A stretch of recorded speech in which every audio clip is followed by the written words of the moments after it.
Who is this devil? Is he real? Or is it a figment of your imagination? Or is it just something in philosophy? According to the Quran, he's very real. Substance is real, you just don't see it. He lived before us, he's still alive today. That's an amazing subject right there, isn't it? That's amazing.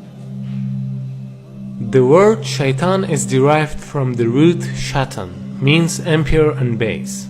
Shaitan refers to an entity that is rebellious, irrespective of whether it is of humans or jinn. It is also said that it means a nefarious soul, who is distanced from Allah subhanahu wa ta'ala and from the truth. So shaitan is in both forms, the jinn and the humans, as Allah subhanahu wa ta'ala says. وَكَذَلِكَ جَعَلْنَا لِكُلِّ نَبِيٍّ عَدُوًّا شَيَاطِينَ الْإِنسِ وَالْجِنِّ.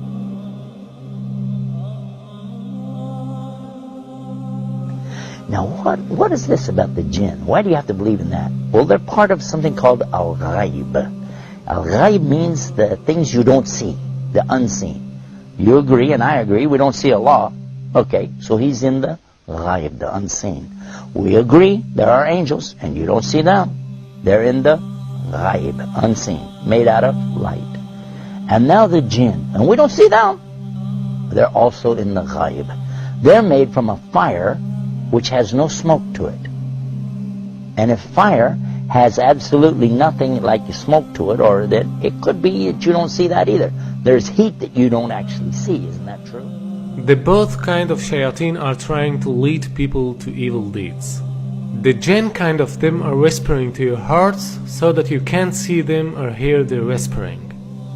And the human kind of them are whispering to your hearts in a way that you can see and hear but not realize it as whispering. And he can be anyone, even a friend of you who suggests you for drinking alcohol or any other kind of evil deeds.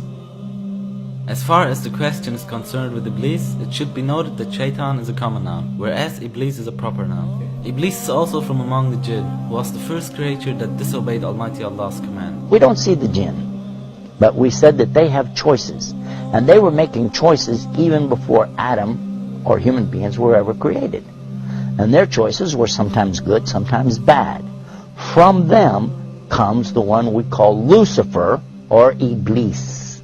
And who is that? Who is Lucifer? Who is Iblis? You might say he's the devil, the Satan or Shaitan as he's called in the Arabic language. But actually he started out as a worshipper of Allah. And he was worshiping and praying to Allah and extolling Allah to the extent that Allah raised him up to be even with the angels. Now remember, this guy Iblis is not an angel, but he was worshiping alongside of them because of his ibadah or worship, being so lovely, and Allah raised him up, you see. But then what happened? And this is an important story. So we'll digress from a moment from our beauties of Islam to go into this to get a concept here to understand a big mistake that some people make when they say that he's from the angels. Angels don't make mistakes. They do as they're commanded. So when Allah created the best of His creation, what did He create? He created Adam, the human being. He created Adam from what? He created him from mud or clay. I want to show you what happened after Allah created Adam. Allah ordered all the angels, bow down. And all the angels did because they have to do as they're commanded. And they bowed down. All of them bowed. Except Iblis. He didn't bow down.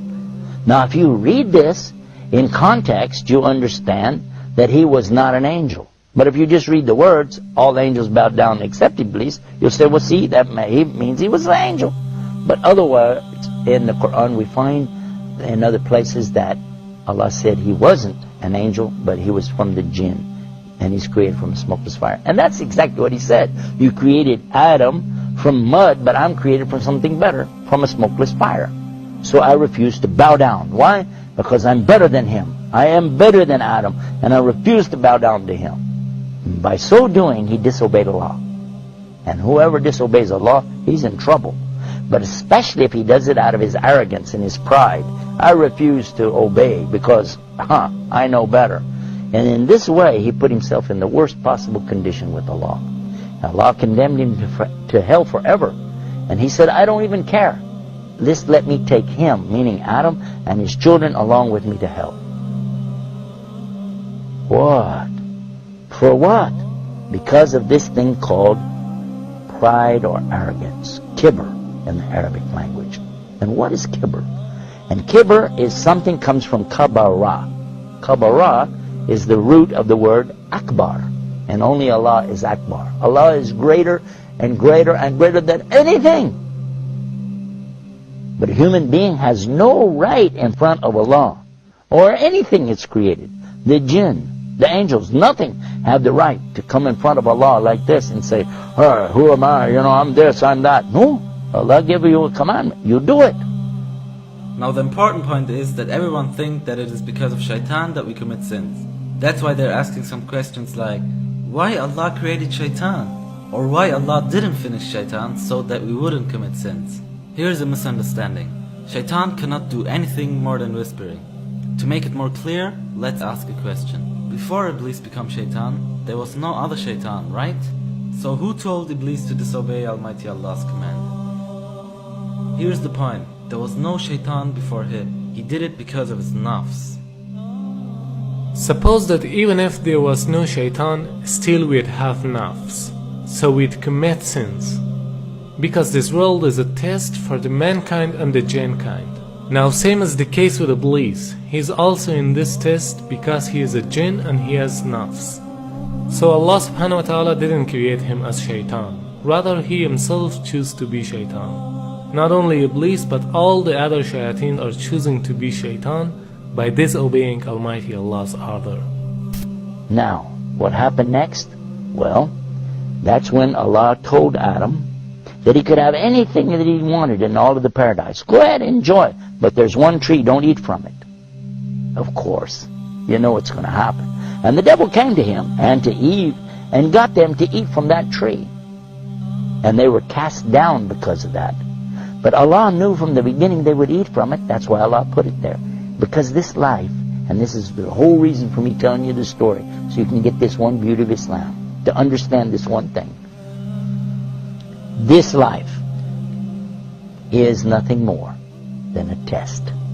The obvious point is that Iblis was the first of all shayateen. Therefore he is the leader of them. And all shayateen are tools for this test even though they are also giving test.